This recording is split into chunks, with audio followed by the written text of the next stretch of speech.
শিকার হচ্ছিল, জেল খাচ্ছিল, বাড়ি ঘরে হামলা হচ্ছিল, তখন একটা মাত্রই নেতা দুষ্ট মানুষের পাশে, বিএনপি নেতা কর্মীর পাশে দাঁড়িয়েছিল।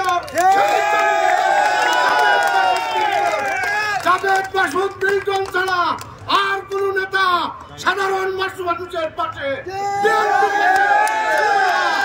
নেতা আমাদের বিএনপির নেতা কর্মীদের, নির্যাতিত নেতা কর্মীদের বুক দিয়ে আগলিয়ে রেখেছিল।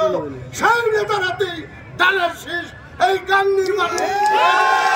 আমাদের গাংনীতে আমরা শুনতে পেয়েছি, সেদিন থেকে আমরা লাগাতার প্রোগ্রাম করছি, মিছিল করছি গাংনীর জনগণকে সাথে নিয়ে। আমরা আশা করি যতক্ষণ পর্যন্ত এই অপ্রত্যাশিত মনোনয়ন পরিবর্তন না হচ্ছে, ততক্ষণ পর্যন্ত আমাদের এই আন্দোলন সংগ্রাম জনগণকে সাথে নিয়ে আমরা চালিয়ে যাব ইনশাআল্লাহ।